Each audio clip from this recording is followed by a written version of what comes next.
let's continue on and try not to geek out over this music. Oh my gosh.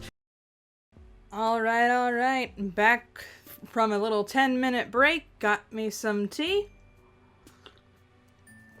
Throat coat, because oh gosh, the voice on that last one. Oh, that hurt so much. Anyway, we're gonna start up now. Welcome back to more Friendsim. Let's select volume 8.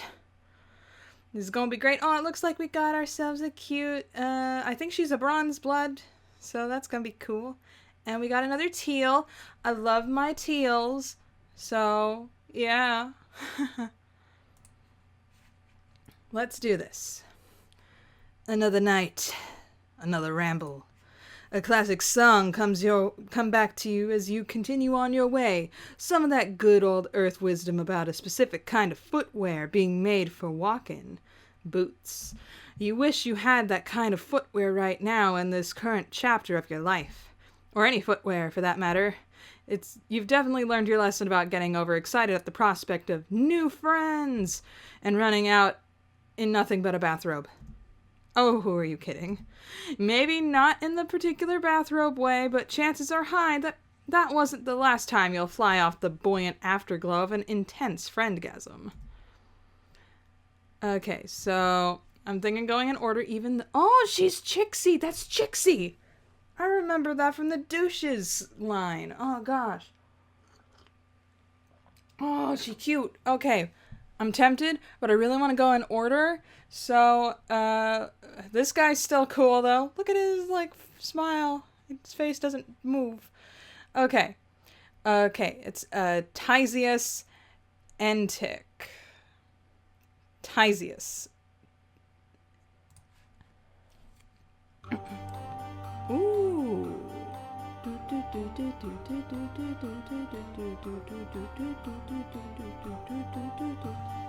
I'm trying to think if this is a Terezi theme or if this was an original one. Because, I mean, we got the harpsichords, man. Okay. Just up ahead, you see a troll leave her hive, muttering to herself. Oh, is it a harp? I'm a jerk. Okay, she's holding an unstable amount of papers and books with one arm, using her free arm to hold a mug steady. She isn't paying attention to you, which is fine. Don't get it twisted, you'd love to make another friend. You just understand now that it was a weird, flighty thing. Some trolls you mesh with, some you don't. You smile at her just in case, but when she walks right by you without stopping, you shrug. This planet's chock full of friendable weirdos, you thought. You'll live. You only take a few more steps before the sound of her absolutely eating crap on the sidewalk makes you turn. It happens so fast enough so you only really see the aftermath of upended books and papers raining down in an impressively wide circle around her. Oh, globes. Dang ass... Okay. Dang rock. She sits up. That's as far as she bothers to get. After taking a sip from her mug, which somehow must have stayed level in her grip during her fall, she sighs and gets to work gathering it all back up with her free hand. Yeah, this checks out. As a thing that would happen to me. It's not like I have anything else to be doing. You've seen a teen movie or two in your day. You know this trope. The cool kid helps the unpopular nerd after they fall like a chump and embarrass themselves, and then slowly the pair establishes trust. By the time the credits roll, they've gone and fallen in love. Not that you necessarily want to fall in love, or that you're under the delusion that you are anyway cooler than her, but still, it's tried and true. Also, it's like a pretty standard decent person thing to do. So, like the decent person you hope to be, you skedaddle on over. You stop short just in front of her wide-flung ring of items. You want to make sure she's not going to yell at you or murder you or anything before you interfere. What? JK, I busted butt. I know, it's a scene. Well, what are you waiting for? Be a good bystander and stop standing by. She gestures kind of all around her, and that's confirmation enough. You bend up to pick up a heavy-looking book, and there it is, emblazoned right on the cover. A gavel. A humongo thing of a judgment implement, too, with spines all around the handle. dread creeps in your spine. You slowly slide your gaze from the book's cover to its owner. It's cool, she's studying law. She's not going to kill you. It's a gavel, not a hammer. She is no captain of hammers. That's for sure. She doesn't have any ostentatiously blood-colored themed clothes on. Though, wow, she is sporting socks and sandals. Maybe you are cooler than her after all. But the very prominent eye bags are tinged teal. Ah, globes. A lawyer. It's not that you don't appreciate your one lawyer friend for who he is. It's just you aren't sure you have it in you to sneak your way into the heart of another. You got kinda lucky last time. The scales of judgment in your heart started weighing your chances. Keep standing there, paralyzed by choice, or pick up more papers. I'm leaning towards the pick up more papers choices because you don't want to be a jerk. Anyway, you start making neat piles of all her stuff. After watching you for a second, she's making sure you're not screwing it up. She dramatically heaves herself to her feet and joins the effort. I don't have time for this. Make sure to keep the B-34s together in my red folder. You look down at the current pile. B. That's the one with the little hook at the top, right? Or is that the G? Sweet. Sweat pricks on your temples. Oh man, you can't read. You've picked up a little bit of written Alternian here and there, but you're still not anywhere near competent at all. Sifting through the papers, you search for anything familiar. You make out a few words, but there are a lot of those little guys in these papers, and you've got performance anxiety. Oh, right. You probably still can't read. You look up at her startled. How can she tell? Well, I mean, you don't look much like a troll. It isn't exactly a gargantuan mental leap to assume you're not from around here. I'm not reading all the M's that she's throwing in there. But I've also heard about you. You straighten up. Any press is good press when it comes to friends discussing you, right? Teals talk. Oh. Unfortunately. Oh. She puts her mug down on the ground and picks up a fallen book, talking as she flips to whatever page she's looking for. That little idiot is gonna have even more unfortunate crap to say to me when he finds out I set us all back, dropping half our group project in the ditch. She paces in a flustered circles until she finds a bookmark among the debris. Flicking a wet leaf off of it, she shoves it into the open spine of the book and slams it closed. Ugh, whatever. I can't talk about that yet. Gonna get all this back in order first. Yeah, right, yeah, the ordering of stuff. You keep at it, doing the best you can to keep all similar things together. You can feel her eyes on your back, and you turn to face judgment. You basically got it right, actually. He did say you were quick to the draw. Tizias, by the way. She doesn't so much smile as you grimace. It looks mostly pleased as exhausting expressions go. That's a good friendship building material as any other. You've certainly started with worse than being complimented. The breeze plays the ends of her frizzy hair, ruffling a few pages while it's at it. Now that you aren't frantically trying to prove your helpfulness and have a moment to think, you don't know if the sidewalk is the best place to start from scratch with the whole filing system. You open your mouth to tell her as much when a huge Papa Gust follows its breeze in Junior's wake, following the neat stacks back into chaos. Mother Glubbin. She sinks back down into the snow globe of paper, takes a long sip from her mug, sitting next to her, and then tilts her head back and unleashes a single deep gut holler. You scull around, catching documents out of the air until the gust is gone. It's not that Tizias doesn't seem capable, it's just that she seems a bit burnt out. You know what it's like to feel like you're at the end of your rope. Now that you have half a swinging grab at a handle of things here, you feel like it's your turn to do the heavy friendship lifting. Suggest a small breather might offer to help her reorganize it all somewhere in a less of a breeze risk. I like the second choice. I think I'm gonna go with that one after I save scum. Oops, what was that? Hey, your night is pretty wide open. You wouldn't mind moving this operation to a less windy location and getting it together for real. Okay. Thank you. Yeah. Alright. She still sits there kinda dazed, so you take it over. It feels nice to be useful, even if you're not super confident about your skills. You at least know how to make a mean pile. After you make a handful of them, she moves to join in the effort, so you shush her back down. You're a helpful McHelp person. You have got it. She makes a non-committal noise and watches you work. You try not to feel too bad when she winches at a few of your sorting decisions. She doesn't stop you, at least. She scrunches up her face and yawns, then catches you off guard. Man, she really is wiped. You look away from her to the paper you were about to grab, but it's not there. Maybe it blew into another stack? Or you picked it up already and forgot? Yeah, that's probably right. Anyway, she had her eyes closed, so she didn't notice. It'll be fine. Once you have everything kind of together, you help her to her feet. You're pretty sure that it was her hive she just walked out of, so you ask if you should go there. No, I was headed to the book hive. Library, I see. I can take you there. She seems to rally a bit now that it's in her turn to lead the way. She picks up a hefty stack of her things, balances her mug on top of it all, and starts walking. Move it or lose it.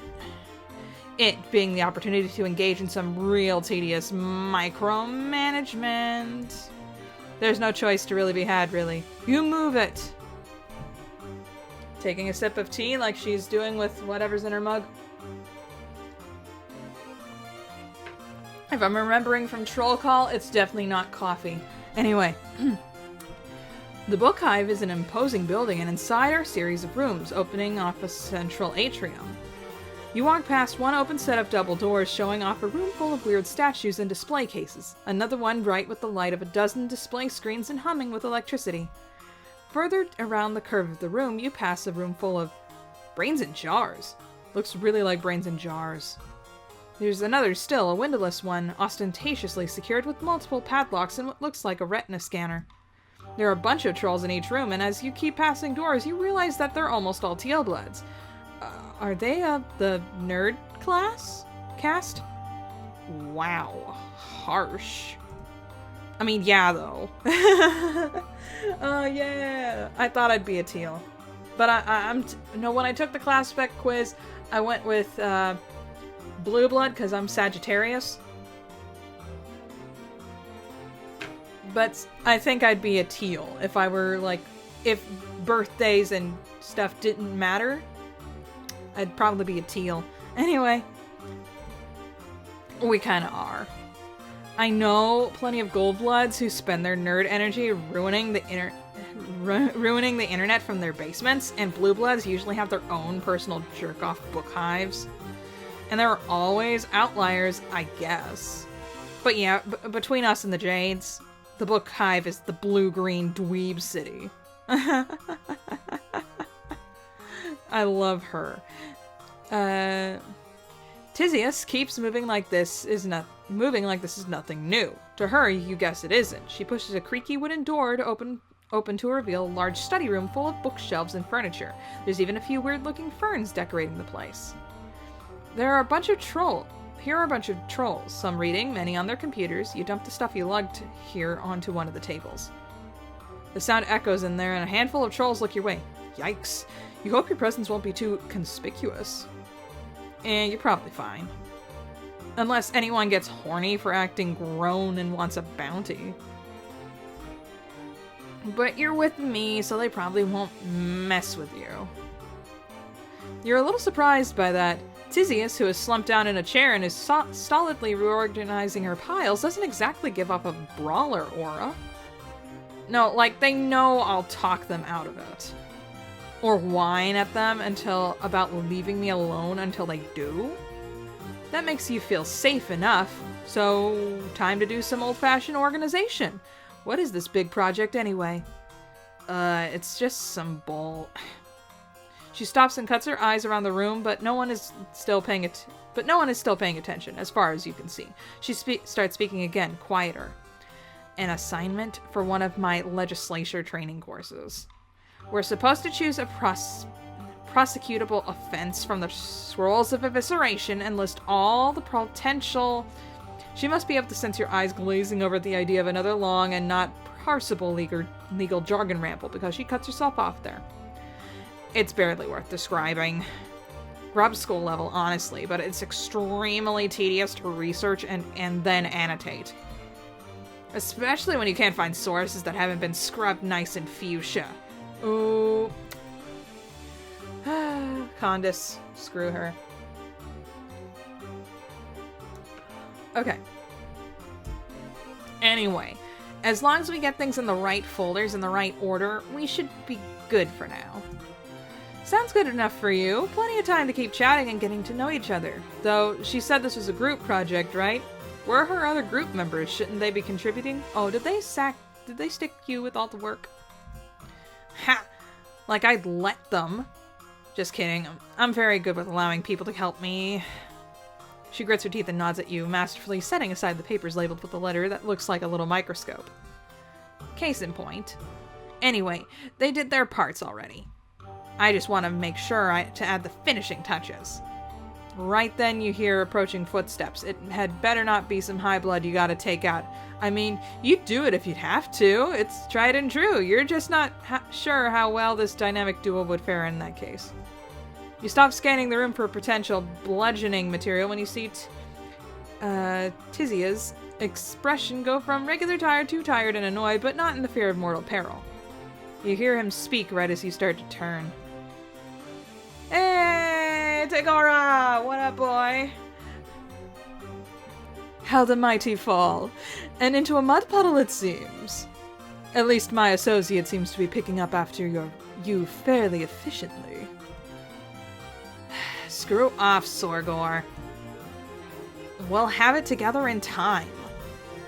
You sure you don't require any assistance? I'd have to raise my rates from my original offer, but you know it still stands. You did your part already. So spare me both your sales pitch and your company before you give me a second acid tube ulcer. Oh right, you need to do those final edits of yours. Subtextual anti-establishment agendas don't insert themselves, after all. Oh, I love her already with that, like, anti-establishment agendas thing for Alternia. I approve. Suit yourself. See you in class. They give each other an identical but inscrutable hand signal, and a huff of perturbation from a nearby jade is any indication it's gotta be something vulgar. Perish. He smirks and raises his eyebrows at you as he turns to go. Come by later? You nod. You open your mouth to be nosy, but Tizia seems to be coming a mile away. What? You never had a class friend? Someone who does good work but is miserable to hang out with? I don't have time to waste on more than one quadrant or on lying to you, so don't blow a brain gasket. Just when you think you got all the troll dynamics down, you gotta make room for that cursed... you have to make room for that cursed jerk nuance. Anyway, you guess it makes sense. You and your troll friends have all kinds of weird vibes with each other, too. Whatever works. Exactly. You go back to happily sorting. Tizius rolls her shoulders and starts leafing through your piles. Where's my... Oh man, she's gonna make a talk about the paper we lost. Oh no. Have you seen a handwritten page? It should be here. She starts double-checking herself. Her pace doesn't so much escalate as it does testify. Her whole body comes almost graceful with efficiency. You got everything, right? I thought I watched where it all went. I could have sworn I saw it land. You can help her redo a lost page. It shouldn't be too hard to recreate it. That doesn't help. She glares at you and starts forcefully whispering, still double-checking piles without looking, like she knows them by touch. You don't understand. Those were my personal notes on an extremely sensitive topic I discovered while researching.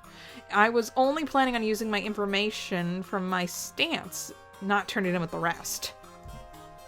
It's not here. She stops her futile search, downs the rest of whatever's in her mug, and holds her head in her hands. I'm screwed.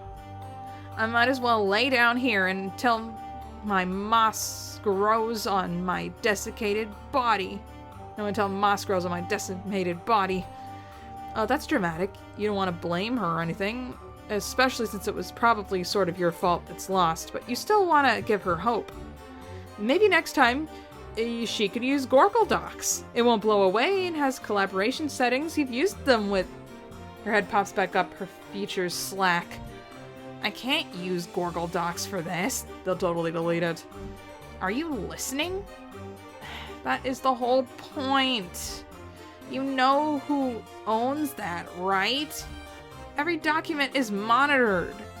Analog is the only way to do anything, unless you know how to get me into the dark web, which I doubt.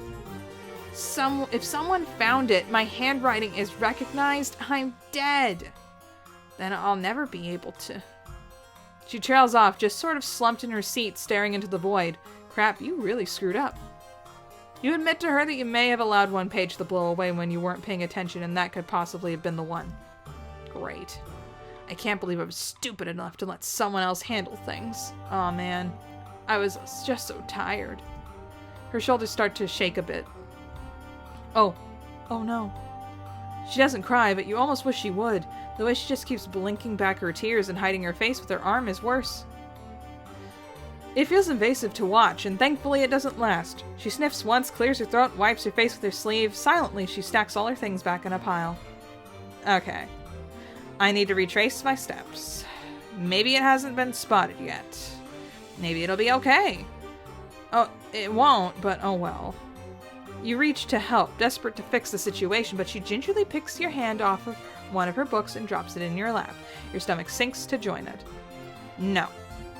Don't worry. I've got it. She wrestles it all into a precarious heap in her arms. It wobbles once she makes her way steadily through the door, but she catches it herself. Head high, she keeps walking. She doesn't look back. No, game over, man. Game over. Poor girl. Okay, we can fix this. Save scum. Go. Suggest a small breather might help. You know a breaking point when you see one. You weren't expecting it so early in a potential friendship encounter, but still, it's clear that this troll needs some time to chill.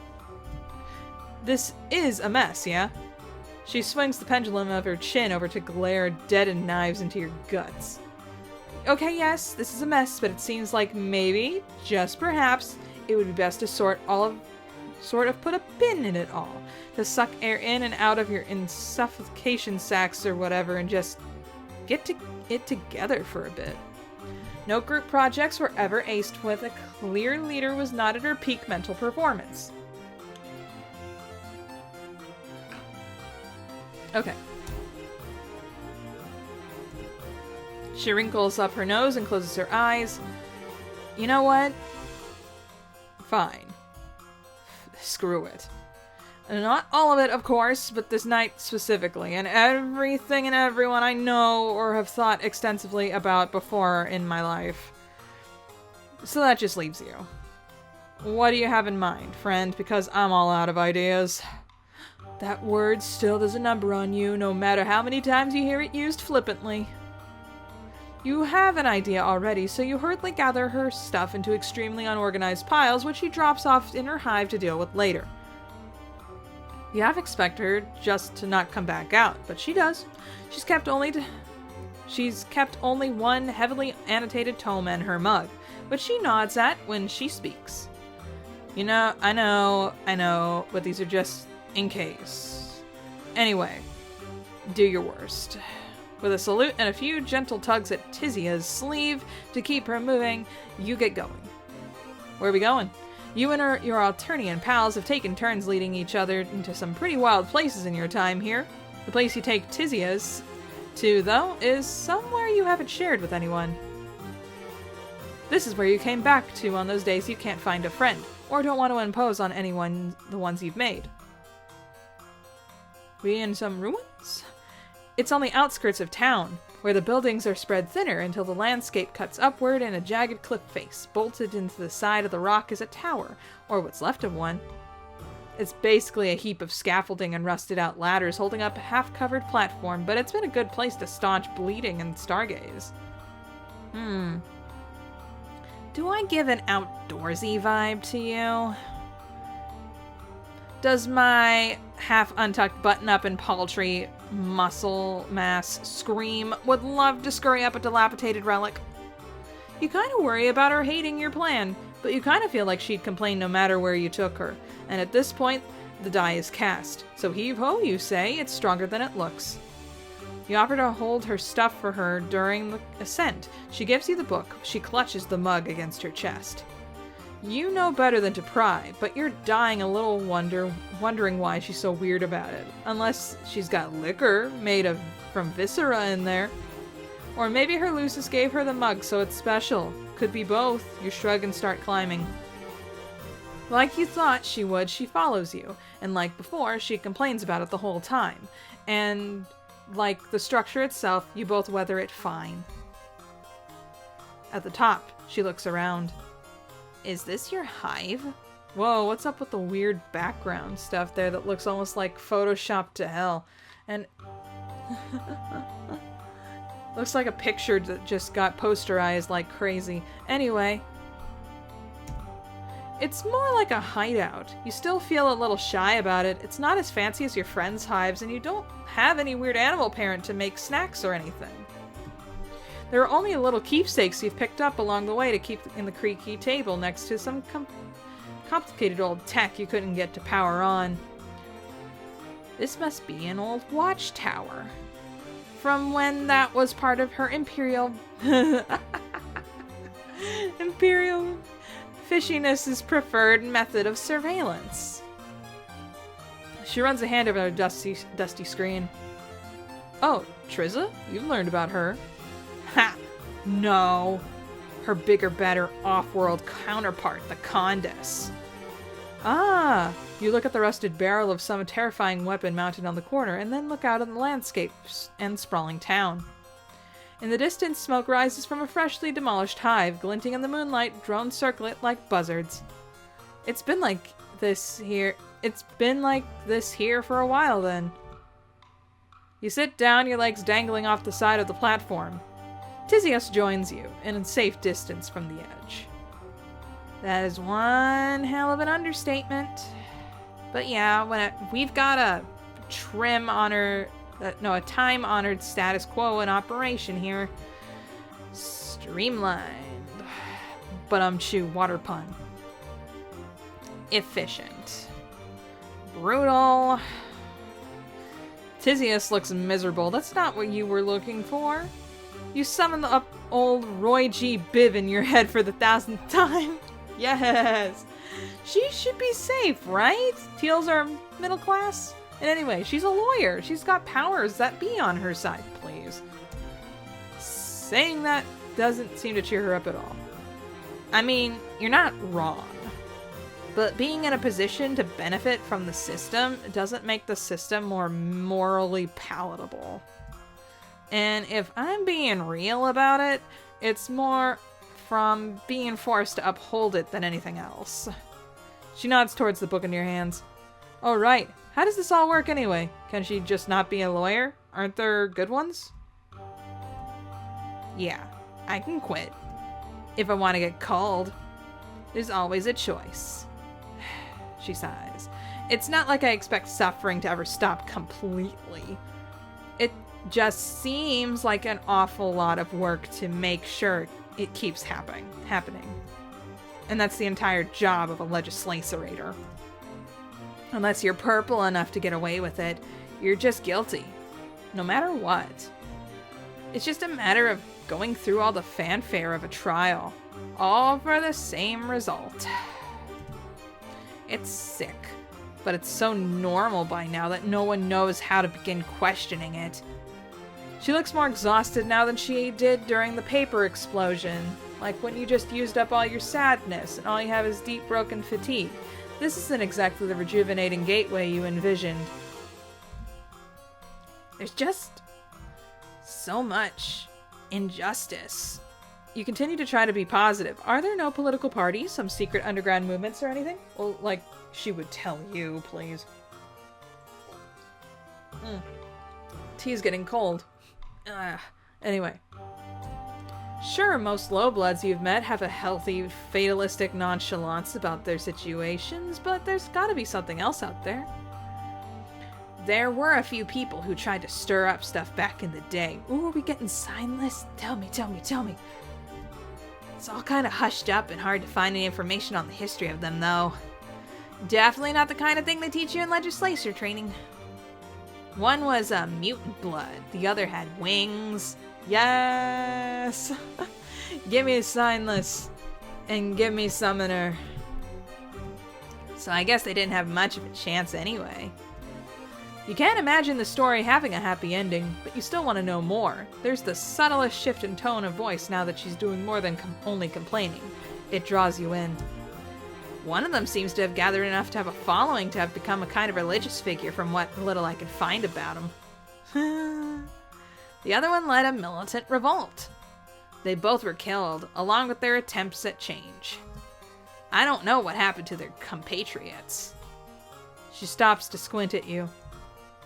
I don't know how you got me talking like this. But in the screw it spirit of the night, I'm just gonna keep going. If it wasn't clear, I'm telling you things that could get me extremely cold. So like, please be chill. You're so chill. The chillest. You probably are pretty gullible yourself. Good point. She squints at you a little longer and then stares out into the night. Her jaw muscle clenches a few times before she speaks. I have some ideas. She's still not looking at you, but she sits up a little straighter. You feel your spine following to suit almost on its own. All of us training to be legislators like to practice throwing our weight around. Some of us more than others, which I guess you have first-hand experience with. But we don't have much real power. Yet. We will, though, if we pass our exams. Which I will.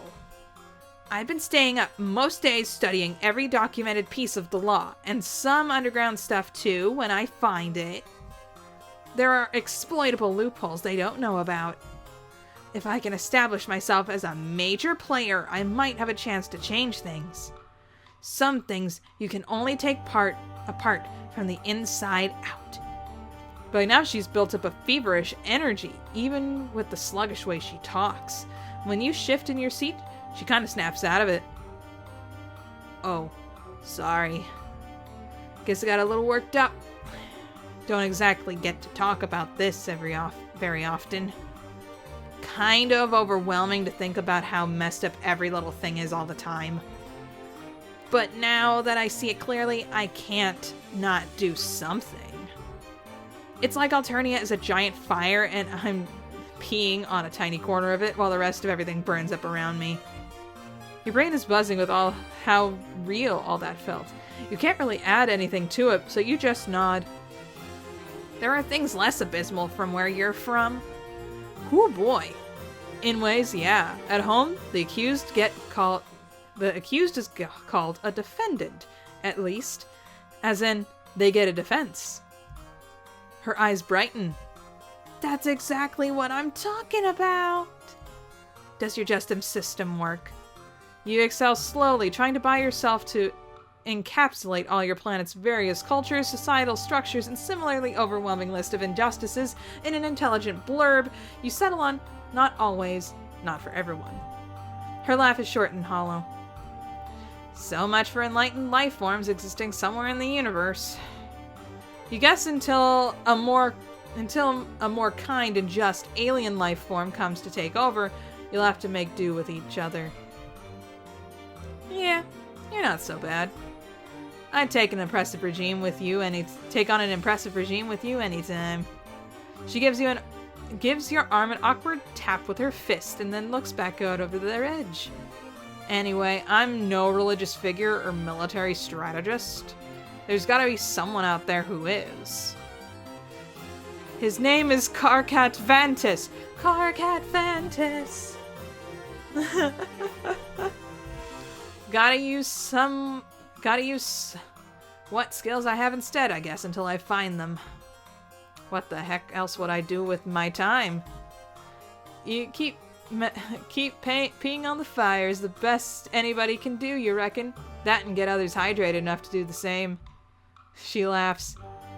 Keep on peeing, huh? I'll drink to that.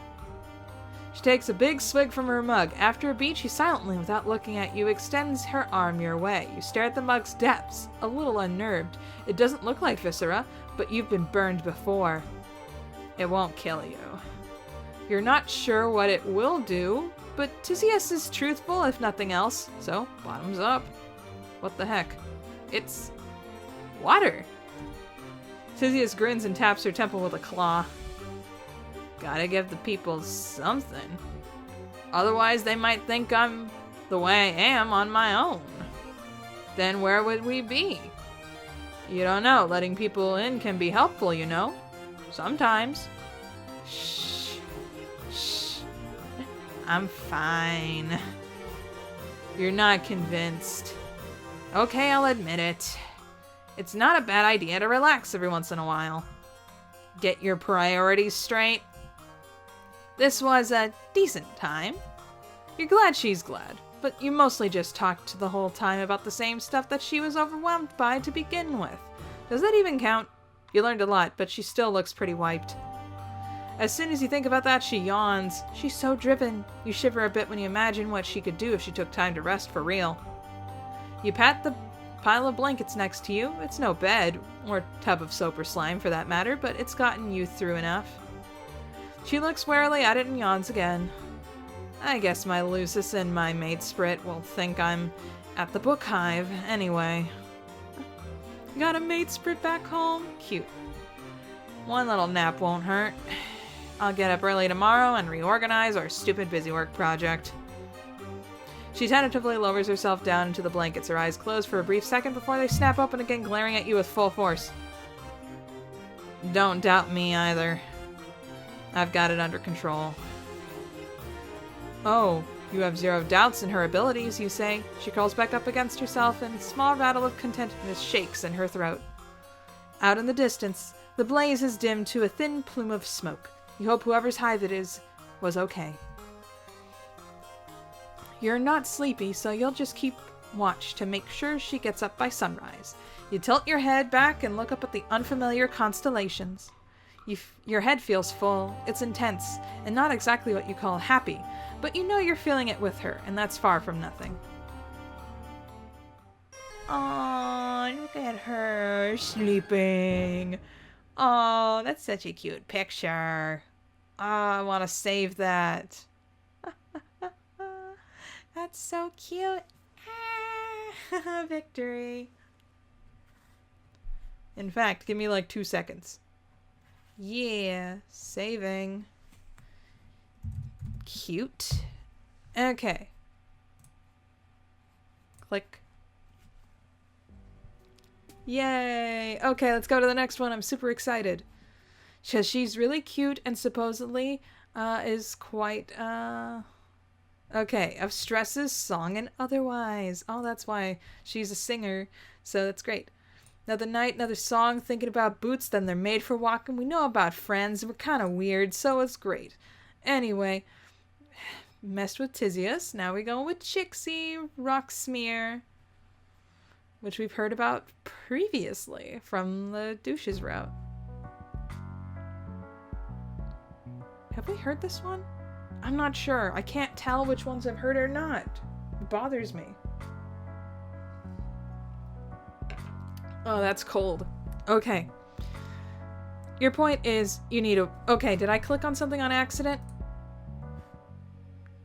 Okay. Oh, who are you kidding? Okay. No, I didn't skip anything. Your point is you need a wardrobe change. You should have asked L-Word for one of her rad leather jackets. You could really make one of those work. Geez, this is kind of a crummy neighborhood. And there you go again, making snap judgments. Get a little alien culture into you and suddenly you're an expert. Looks like you found the Alternian nightlife. Well, technically all life here is nightlife. If people are nocturnal here, shouldn't nightclubs be called day clubs? Maybe the lure of dancing and getting smashed with strangers is not enough to get people to brave the blistering sun. You'd brave a stiff breeze for it. You aren't much of a partier. But recently, you're all about new experiences. You'll try anything once. A long line of people snakes around the side of a building. It doesn't appear to be moving. The club must not be open yet. You consider getting in the line, but there's so many people here. You really are more of a one-on-one friendship type. You go around the back instead, to your old friend, the back alley and the dumpster. Distantly, you hear music. It comes on every few seconds and then drops off. Maybe a sound check. You hear something else. A musical sigh comes from up ahead. You turn a corner and find a girl standing alone inside a back entrance. A heavy door is propped open with a chunk of concrete, like someone had gouged it out of the street. The girl has on a sweater dress and leg warmers, a bronze sign splashed across her chest. You wonder if you should consider painting a sign onto your own clothes, just to make yourself seem more normal. Yeah, no, probably no point. You'd also need to paint yourself gray and find a pair of fake horns. Who would do something like that? Sounds like a huge pain with absolutely no benefit. Someone is calling out the grays. Okay, whoever cosplays gray, I applaud your bravery. I couldn't do the body paint thing. Oh man. If I did, I'd probably do Lapis though. Lapis from Steven Universe, because she is my aesthetic.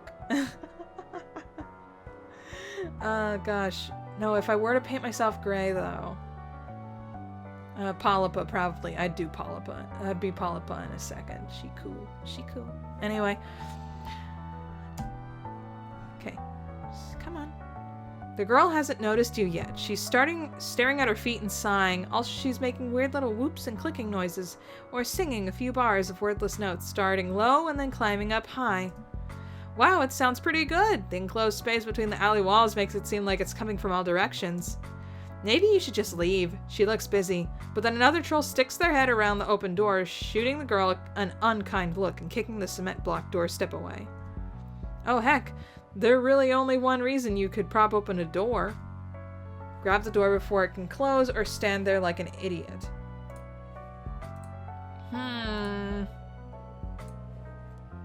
I'm going to grab the door before it can close. Displaying the dexterity of someone far healthier and far less dressed in a slinky bathrobe, you grab the door before it can be slammed closed. The bronze blood girl's attention snaps up and she breaks off mid-note. She takes in the misplaced concrete and you holding the door. Oh, I like how like your sentences are broken up with those lines to like denote lyrics.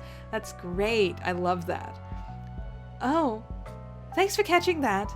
I would have had to go all the way around to the front. It must have been the wind. Right. What sort of wind do they have here that could just pick up a chunk of rock the size of a turtle? Unless the wind is urban slang for some rude douchebag. Oop. She gives you a little quick smile and darts through the door, letting it close behind her with a solid click. Yep. Locked. The brief, gleaming flare of friendship you felt when she smiled at you in earnest. Thanks, shudders and dies. You really had a moment there, but now she's inside and you're out here, where you never reap the fruit of glorious friendship you planted with the act of kindness. Geez, what's the point of doing something nice if you don't get any credit for it? Game over, man. Game over. Okay, we can try that again. Load. Stand there like an idiot. Okay. Like the witness to a disastrous car accident, you stand there and watch as the girl notices the door closing and lets out a squeak, jumping for the handle. She misses it and smacks her knee against the metal frame. Ow. Ouch. Dang it. She has a soft musical voice, even when she's swearing. You ask if she's okay. She stops rubbing at her knee and looks up at you. You're quite a bit taller than her, and she looks older than some of the other trolls you've hung out with. No worries. Well, at least not about my leg. If you want something to worry about, I'm sure I can come up with some ideas. Without much trouble. You can assure her that you've had plenty to worry about recently, though you appreciate the offer. She gives a fruitless tug on the back door. She knocks, nobody comes. She knocks again, still nothing. You tell her that someone kicked her doorstop out of the way. She looks disappointed, but not surprised. Oh well, I'll just have to go back around to the front. Could be worse. Would you care to join me? Oh my gosh, you thought she'd never ask.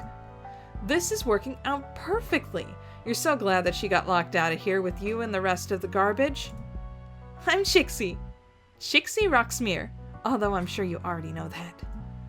I don't think you're an idiot or anything.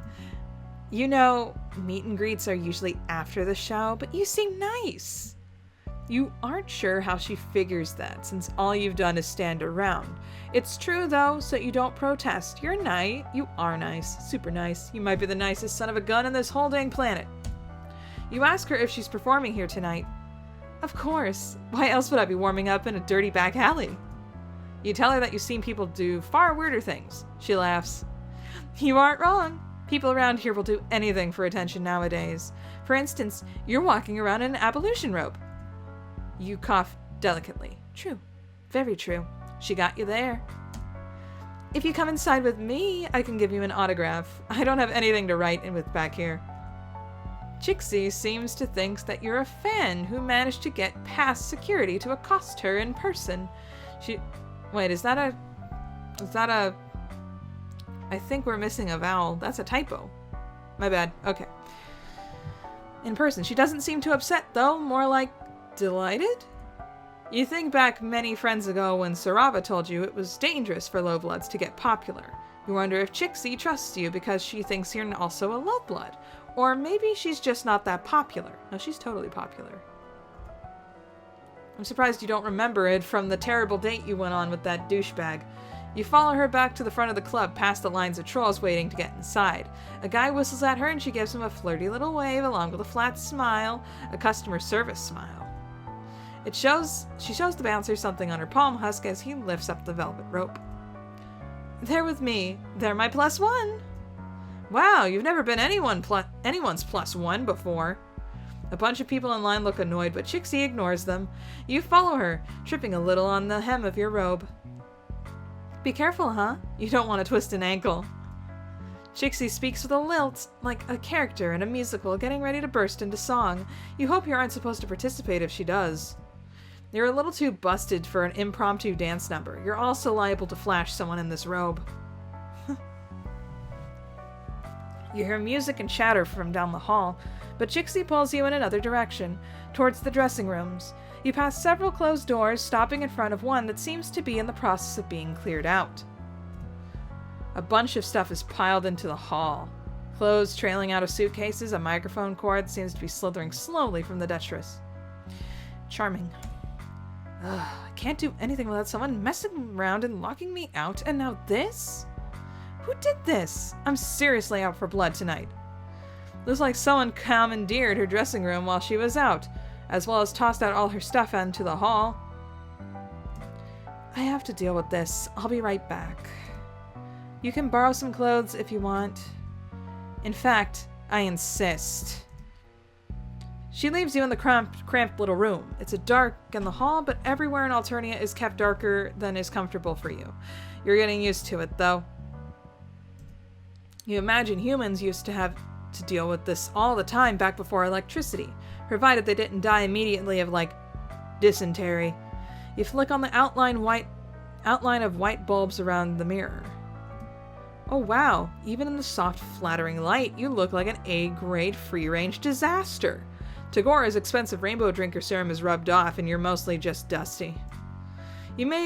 You wade through a couple of Chixie's suitcases, but everything here is too small for you. There's a couple of sweater dresses and a hoodie that might fit, but without a pair of pants, it's really gonna get scandalous real fast. The only thing you find that works in the whole dang dressing room is a floaty purple dress hanging on the back of the door. Definitely not your style. You would never wear anything like this at home. But screw it, roll with the punches, right? And not just in violence ways, fashion ways. You give a little experimental twirl in front of the mirror. You aren't going to break any hearts, but you'll do. You actually kind of dig it. I feel judged. You're busy admiring yourself when Chixie comes back. She sniffles sharply and there's tear tracks on her face. But she isn't crying anymore. In fact, she looks mad as hell. Oh dang, is she mad at you? Did you manage to screw up something without even being there? You've got mad screw-up skills. I got bumped. They kicked me off the lineup. I was supposed to be opening, but some new band came in and they have a purple blood drummer, so the club owner let them take my place. Of course. Of course. This is how it always goes. Oh my gosh, she looks so sad. Time to break out your finely tuned comforting muscles, but before you can get those guns out, someone oozes up to the two of you. Someone you recognize. Oh no, you! I should have known you'd appear here. Why do people like you? You're so weird and disgusting. Anyway. Oh, incredible. Miss Rocksmear? Royschmear? What are the odds? It must be fate. Well, you chirped that you were coming for the show, so I guess the odds are pretty good. Zebra doesn't let this dim his sparkle. He isn't the type of guy to let facts get in the way. He hasn't even noticed you. He's too busy kissing the back of Chixie's hand. Looking good, baby. I'm kind of a mess. I've been crying. Well, crying looks good on you.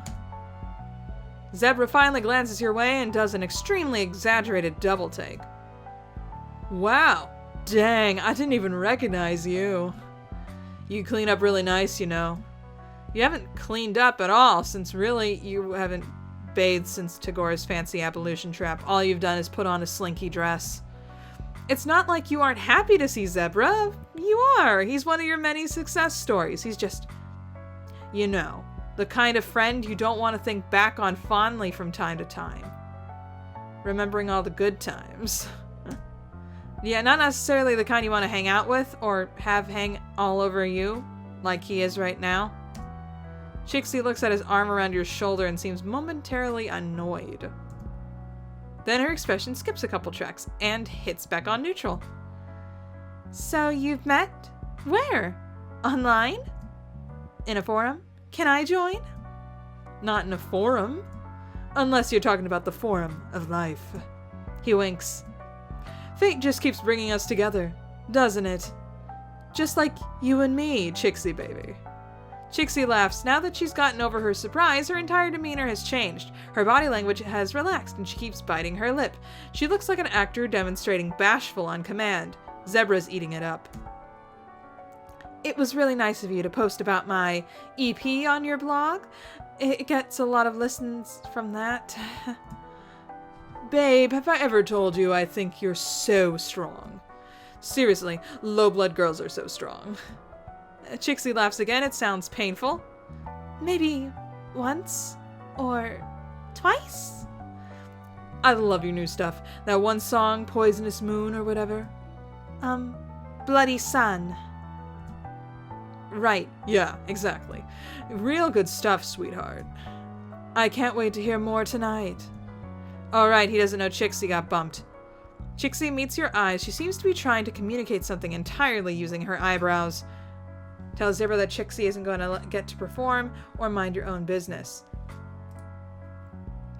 Both these sound terrible. I'm gonna tell Zebra. Oh no, I did the wrong thing. You tell Zebra about the higher caste trolls coming in and taking Chixie's place. She starts making frantic motions behind Zebra's back and shaking her head, but immediately stops when he turns to look at her. That true, babe? It's no big deal. This sort of stuff happens from the business all the time. Or so people tell me. Don't worry about it. No, I am worried. I always worry about low-bloods in terrible positions who can't help themselves at all. I'll take care of it for you. You really don't have to. Zebra touches her arm for way longer than is necessary. It's more of a shoulder rub than a pat. Chixie seems to be trying very hard not to shrug him off. Her smile belongs on a Halloween mask, a rictus grin. The two of them watch him swagger off back towards the front of the hall. Chixie lets out a breath. I wish you hadn't done that. He's got a really popular music blog, and he's an indigo, so I have to be polite. One bad review from him and it's all over for my career. But I try to interact with him as little as possible. You hadn't realized that Zebra was a musician. Oh, he's not. He just reviews albums and shows. Stuff like that. He makes a lot of reposts, but he's got a ton of followers. Don't get me wrong, it's really nice to be noticed, but he's just a little pushy, and I don't have time in my life right now for quadrants. You know what I mean? You do. You so do. Does Zebra try what he tried with you on every low blood he meets? You aren't sure if that makes you feel worse or better. Chixie talks about him like as a natural disaster, a tornado that she has to avoid to keep from getting torn apart. Like it's just an inevitability that people would treat her like she owed them something. I don't want to seem ungrateful. You tell her that she doesn't seem ungrateful from where you're standing. She doesn't seem to be doing anything wrong. She sighs, blowing a piece of hair out of her eyes. Too bad doing everything right doesn't automatically mean things will go your way. Oh, man. He back. When Zebra comes back, such little time has passed that you don't think he could have possibly have done anything. He shows you and Chixie all his teeth. I got it all fixed for you. You go on tonight. In fact, you're heading. You're welcome. Chixie's mouth drops open. What? How? I get to do anything I want with in my own club. Oh, his club. Crud. Wait, what? I bought it from the owner. He's just a Teal. Seriously, business ownership? A little ambitious for a mid-blood, isn't it? I convinced him that it would be easier for him and everyone else if a high blood took over. I've been meaning to get into the club scene anyway. Now you'll always have somewhere to perform. Oh no, I'm so sorry, I'm so sorry, I'm so sorry, I'm so sorry. Provided you do everything I say all the time. He grins to show that it's just a joke, but there's also something in his smile that you really, really don't like. You regret asking for his help. So does Chixie, apparently. She gets right in your face. Nice work. Now I owe him even more than before. This is the only club around here that'll let a low-blood solo act perform. You can find your own way out, can't you? No, I'm sorry. But we look so dapper in our hat. Okay. Save scum, ahoy. Mind your own dang business. You follow Chixie's lead and don't say anything. Zebra will find out pretty soon anyway when the show starts and Chixie doesn't get on stage. He takes off saying he's gonna get a spot in the pit. There's no pit here. Her earnest, polite look drops as soon as Zebra's out of sight. She's letting you see all the bits of herself that she has to hide from other people. You wonder if it's because you don't matter that much, or because she can sense your trustworthy nature. You are a natural optimist when it comes to friendship, so you decide to believe the latter. Come on, I want to get a good look at the jerks who took my stage from me, so I can talk about them on my vent chitter. You can follow it if you want, like only 4 people do. It's not like anybody cares about my problems anyway. I like that idea, a vent chitter, that's great. You risk an encouraging pat between her shoulder blades. She sniffs and wipes her nose. At least I have you, my one non-creepy fan. At least I think you aren't creepy. I guess I don't know you that well. You assure her that you aren't creepy, at least not as creepy as that guy. Chixie starts to respond, but then breaks off. Her voice sticks in her throat like she swallowed a bug. Oh wait, they actually eat bugs here, like she swallowed a live bug. Well, screw that. Simile cancelled. Anyway, Chixie stops talking and you realize it's because she's listening instead. The first band is on and going from Chixie's expression must be the band that scooped her. I can't believe it. I can't! She takes off. You aren't sure if you're supposed to follow, but she swoops back in and grabs your hand to drag you along behind her. Whoa. You go past the club entrance and up a staircase emerging from the tiny backstage area. Chixie stops just outside the stage lights. The band on stage is 4 trolls, mixed caste judging from their clothes. Although you suppose they don't have to wear clothes with the color of their blood, though most trolls seem to. Law or tradition, both are dangerous to break. That's my song! They didn't steal my set. They stole my set list. Her cheeks flush a ruddy brown and she shakes with rage. She begins singing along with them. twist and pull, breathe the terror of life on hell, spines and gore, forevermore on this nightmare island spell. Eris above, light below, I'm knocking on your hive's front door. Love me please, I abhor. It has kind of a twangy country feel to it, except it's about murder. Or maybe love, you can't tell. It just doesn't fit the band on stage vibe. It doesn't really fit Chixie's either, but then again, you haven't seen her perform. Maybe she's really different when she gets in the spotlight. She's crying now, tears streaming down her face as she sings. It's all over. Nobody's gonna believe I wrote this music, not some little dirt blood country girl. If I'd known you were country, I would have given you more of an accent. I'm sorry. You remember what Sarava told you about high blood stealing their music and acting like they wrote it? Oh, that's so unfair. That sucks, where's the bar? Or you should do something. I'm thinking that sucks, where's the bar? Chixie looks up at you like she's only just remembered that she is a physical body, not simply an amorphous blob of pure sadness. There's a cluster of bottles on a nearby amp. Ugh, more Fago. All the bands that could cross galaxies, of course it had to be... All the brands that could cross galaxies, of course it had to be Fago. Chixie grabs what looks like a liquor... what looks like a liquor bottle. Right here. Come on. Not even my vent shitter is enough for this. Back in the dressing room, Chixie upends several suitcases onto the floor, mixing her stuff with the other performance. Her give a crapometer is down in the red, apparently. She flops down in the pile she's made and takes a huge gulp out of the bottle. Wow. Have some. It's awful. Encouraging. Come on, it's gross, but it won't kill you. You wish people would stop promising you that. So far it's been true, but you still don't trust it. She takes another drink and hiccups, then holds the bottle out to you. It's just soda. Great, peer pressure. Lying on a pile of sweaters with a distressed vocalist and getting wasted is exactly what you want to do with your evening. Chixie gives the bottle a shake. Oh well, you sucked smoke out of a bug's butt and you're still here. You drop down on the sweaters beside her. Chixie is dramatic, but you're disappointed to discover that she's not being dramatic about it. It is awful. Right? Have some more. You do. Oh, that's bad. Chixie's getting a lot tipsier than you.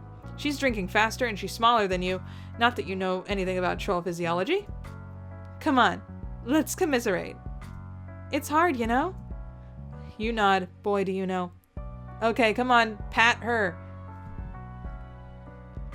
Moirail, let's go. The music business, I mean, especially when you're starting out.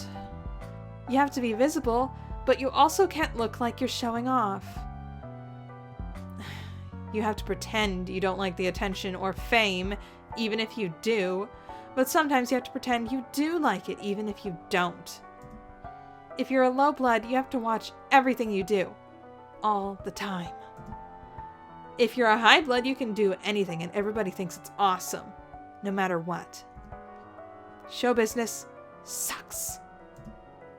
You ought to mention that she's the one who decided to go into it in the first place, but that would be unkind. Nobody here seems to have a job or go to school either. They all just have intensely obsessive hobbies like painting or music or meat. Instead, you tell her that you're sure she'll write more songs.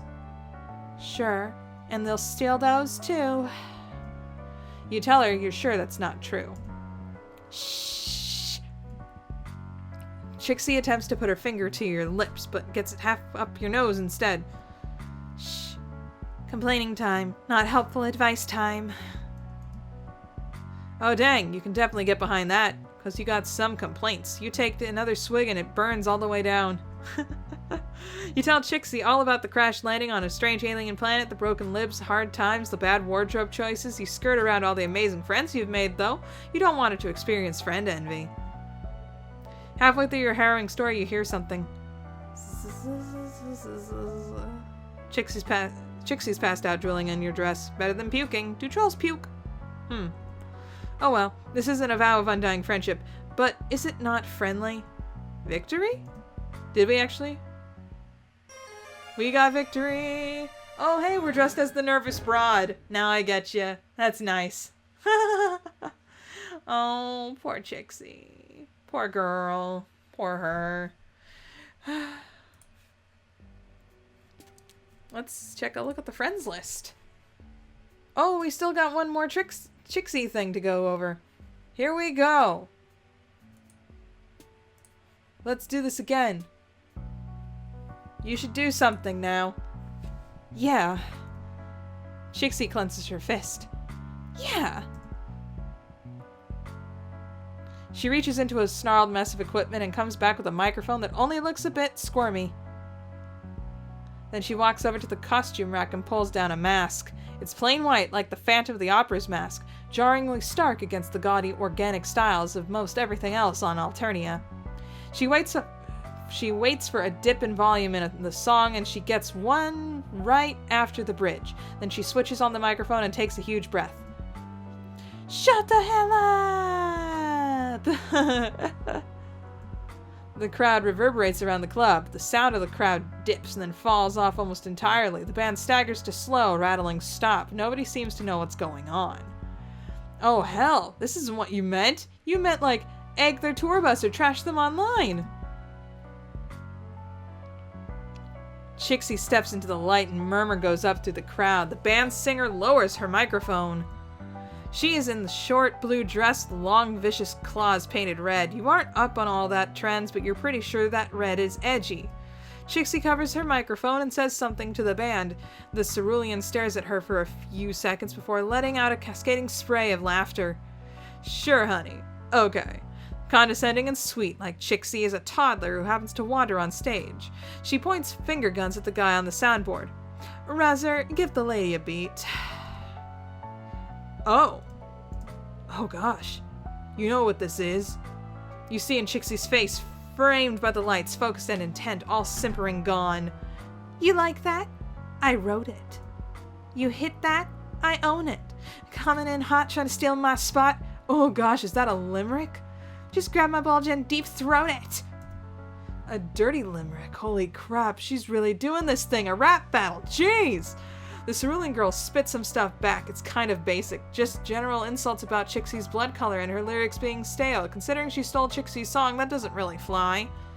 The crowd doesn't know that, though. They're eating it up. They probably think it's all part of some show, some fiery little lowblood coming on stage to shake things up. Paint your claws red, paint your mouth brown, acting like you know what's like down here on the ground. The crowd whoops. This might be a high blood-owned club, but there's definitely a lot of lowbloods in the crowd. But it's imitation, I got no expectation. This is your final station. You aren't gonna hit higher in this collaboration. Oh, you aren't like a rap expert or anything, but you can definitely tell that Trixie isn't either. She gets breathless towards the end of lines and hits some words strangely, but the crowd is really feeling her. Definitely more than they're feeling the cerulean. Trixie's voice picks up speed and power as she gains confidence, drawing energy off the crowd. You realize you're leaning forward too, making sure you catch every word. She goes through a whole list of the band's shortcomings, including their fashion sense, their talent level, and their interpersonal cluster hook. They're apparently a pretty known group. They're a pretty well-known group online. She throws in some stuff that some of them are stealing her music, and the crowd oohs like this is a middle school cafeteria. So kill me. Call me. Call the drones. It won't change a bit of what they'll all know. When you're a thief, what do you expect? I beat you all square. Hey, show some respect. Trixie drops the mic and the room erupts. Holy crap, that was awesome! She just came up with all of that on the fly! The cerulean looks furious, and the other troll runs into the stage to try to get the crowd under control. They're all chanting, "Mask! Mask! Mask!" Trixie runs back off stage, chucking both the mask and the microphone back where she found them. She grabs you and they run all the way back out of the alley where you met, letting the door close behind you. Guess you're done with that club. Trixie's eyes are round and was shell-shocked. I just did that. Yeah, she really did. I told off a bunch of high bloods to eat my bulge. You don't know what a bulge is, but yep. They liked me, didn't they? They were cheering for me. You say, yeah, you're pretty sure they were. Holy crap, I'm gonna get called. Did you hear all the stuff I said? You can't just say stuff like that. You remind her that she was wearing a mask when she did it. Oh, right. Nobody will know who I am. I'm safe. Oh, man, but that means nobody will know it was me. You aren't quite following. I'm not going to get any credit at all. Ugh, why does everything in my life have to be so metaphorically resonant? Oh, girl, you feel that. You'd have know what that's like. Hey, that was pretty dope. Both of you jump about a foot in the air. A low blood in a hoodie and a pair of sunglasses slashes against the brick besides the back door. Either you're seriously impaired today, or he's seriously good at sneaking. You got any stuff online? He asks Chixie. She gapes at him. But I was wearing a mask. How did you know? The symbol? Well, you're standing right outside the door and you're wearing the same clothes you did on stage, so... Oh, right. Clever of you. Don't worry about it. Plausible deniability, right? Catch you later. He slinks off, one hand raised in a casual, cool guy farewell. I want to know about that guy's story. Anyway.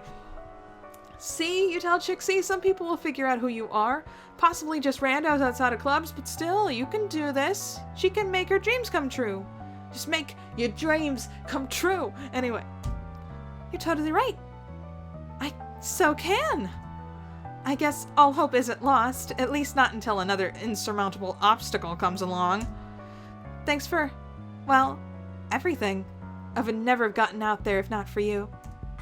She hesitates for a few seconds, then goes in for a slightly damp hug. Sorry, stage lights and terror make me sweat. Sweat hug. Yeah, Moira Lance. Oh, sweet. Yes. Okay, let's make sure I didn't miss anything else. Friendship? Nope. If we've caught up. We got all of them. Remember, these ones here and here and here and here and here, those were already like that when I got them. So yes. Anyway, thank you guys so much for watching. I'll see you all next time for more Friendsim. Woo! See you all next time. Bye! Hey there. Consider becoming a patron, just like the phenomenal Gerald Thomas, Bleed Red, and Alexander Madeline.